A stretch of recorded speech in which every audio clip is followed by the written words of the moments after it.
Coming up next on the Jeff Crilley Show, even since she was a little girl, she wanted to help people. Now she helps families heal. We'll explain next.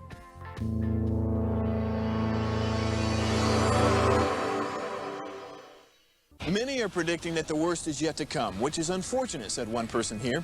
Until now, they've enjoyed the reputation of being the nation's icebox. Watched a burglar in his home this morning by webcam. As a journalist of over 25 years, stories are what make my world turn. Reporting live from the Dallas newsroom tonight, Jeff Crilley, Fox 4 News. But in 2008, I took the jump from my familiar life and started a PR firm from my home. We're talking about anyone with a camcorder like the one I'm using becomes a television network. We started slowly growing the company, and we now have over 100 clients, and we've branched into the world of live digital broadcasting. I now own 8 different TV studios and have a huge team, and the stories that I now get to share are sometimes the most important of my life. Life has a funny way of coming around full circle. This is the Jeff Crilley Show. So we're taping this in January, and unfortunately, January and February are the 2 highest months for filing for divorce. If you think about it, a lot of families that are struggling during the holidays, they're just kind of limping through the holidays, and then unfortunately, they kind of rush into divorce court in January and February. And that is devastating, especially when children are involved. To talk about that today, Katherine Thalken. She is a therapist, and she's my friend. Thanks for coming on the show. Thank you so much for having me. Yes. So let's start at the very beginning, because you were telling me off camera, even when you were a little girl, you wanted to help people. Oh, yeah. I mean, that's always been something that I've wanted to do.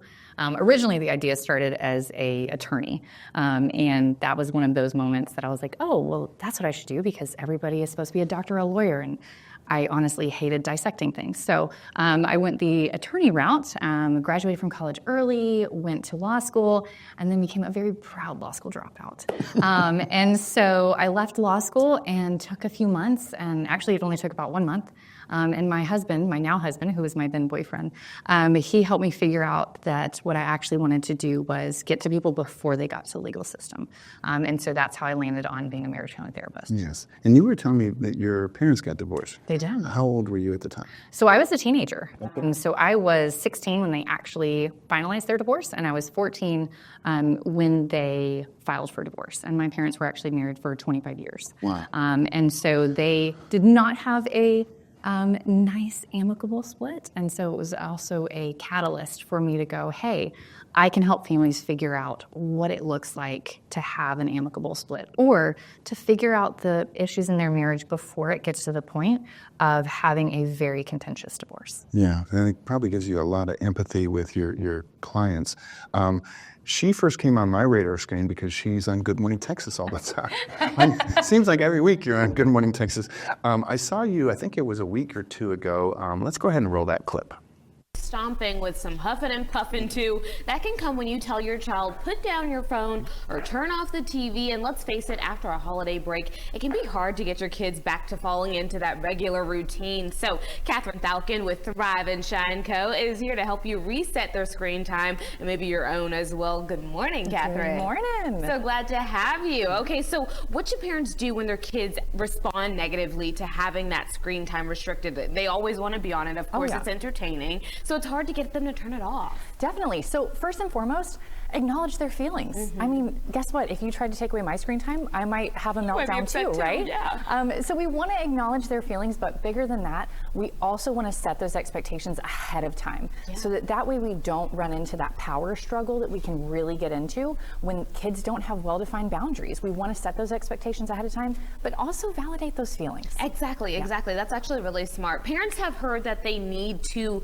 limit the screen time though. Why does it matter more right now? So what we know is that on average, kiddos are spending about 7 hours a day on screens. Oh my gosh. Yeah, it's a lot. And so what we know is that it's really about, hey, what age are they? What works for our family? What works for their school? Because schools now are using screens as well. Right. But what we typically want to look at are those different things. But that's why it really matters now. Yes, indeed. Okay, so how much screen time? I think that's the biggest question. Yeah. How much screen time should they be having? Yeah. So it's relative again, like I said, to By ages. the age, yeah. So under 18 months, we really don't want to have any screen time except if you're video chatting. Okay. So if you're video chatting a relative, understandable, totally fine. Then when we're looking about 2 to 5, 5, we want to have no more than 1 hour of non-educational screen time. Okay. So if we're, of course, loving some Frozen, I know my daughter does, but we really want to limit it to about no more than 1 hour a day of non-educational screen time. Okay. After 5, it's one of those where, again, we just want to monitor how much they're getting and what their behavior is looking like, because their behavior is going to tell us a lot. Yes, yes, indeed. Okay, let's talk steps that maybe parents can use to actually implement this, because talking about it is one thing, but actually getting it to happen is a totally another thing. And you say the first thing is to set realistic screen time boundaries and be able to stick to them. Yes. That's the biggest thing, consistency. Because here's the thing, is that as parents, if we say, oh, okay, we're only going to do 1 hour of non-educational screen time a day, well, that's great. But then if we're turning on a movie for 2 hours, well, that goes out the window. Right. And our kiddos aren't going to listen to anything else we have to say. So we really have to think about what works for our family, what works for us, and what's realistic. You know what? Because kids have great minds and they remember everything. So they're easily going to be like, you remember when? Yeah. There was 2 hours last night and now it's 1 hour tonight? What are you talking about? Okay. Second, encourage more family time and then less device dependence. Yes. So getting involved with your kids. Exactly. Spending time with them, having fun activities that you do together, getting outdoors, you know, figure out, and you can even Google, hey, what are some creative things? Because I know sometimes our brains are spent, but figuring out what it works for your family and how you can have that quality time together. Yes, indeed. Okay, I love your next step. It's healthy tech use, which I think is so important because technology has become such a big part of who we are that it's important to establish those healthy guidelines. 100%. So really what we want to look at is that as parents, we're our child's first teacher, right? They learn everything from us. So if we're not modeling healthy tech use, and if we're sitting there on our phone looking at things and they're trying to connect with us, well, they're going to think that our phone's more important than they are. Good point. So we want to model that, hey, you know what? Sometimes we need to put that away. Yes. Okay. And then involving kids in the process. Yes. How can we do that? So especially with our kiddos that are above the age of 5, they really want to have some say in what they do.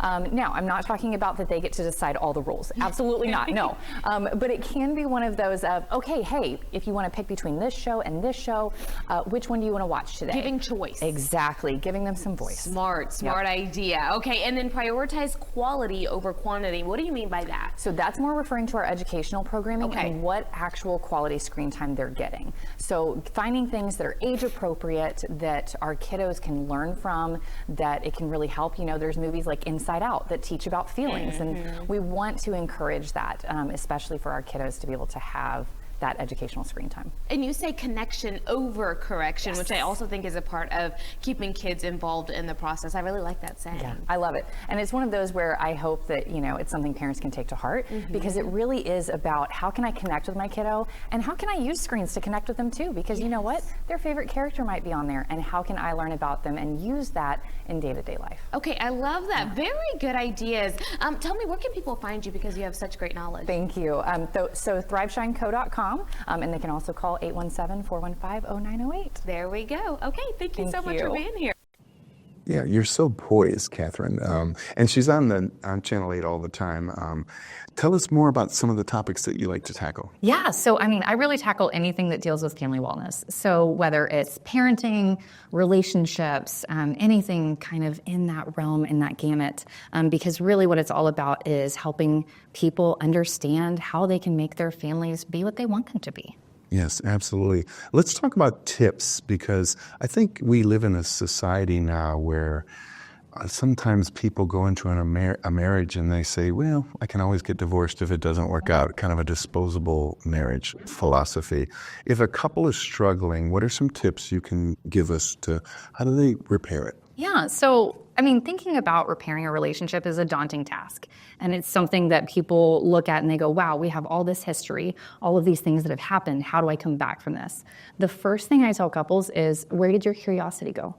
When did you lose sight of that? And not just curiosity about your spouse or your significant other and, you know, who they are, but curiosity for even what they're saying to you. Because are we assuming now that what they say to us and what they tell us is, you know, this terrible thing? Or are we being curious and thinking about giving them the benefit of the doubt, right? So I always say curiosity is the first thing that we want to look at when a relationship might be struggling. And of course, communication is a huge thing. That is one of the number one reasons people come and see me is they are having communication issues, something's broken down, something's happened.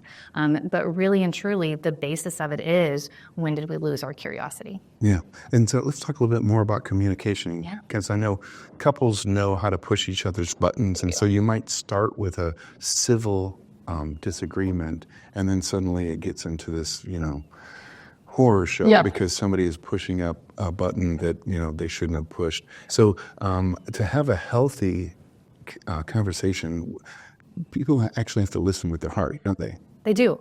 I mean, part of having a healthy conversation and part of listening, like you said, with your heart, is that really and truly you have to think about this person that I have invited into my life, that I've committed to in my life. They are not my enemy. They're my teammate. And am I going to talk to a teammate? Am I even going to talk to the person at the checkout line like I talk to my spouse? Or am I being that rude to my spouse and that unkind to them in what they're saying?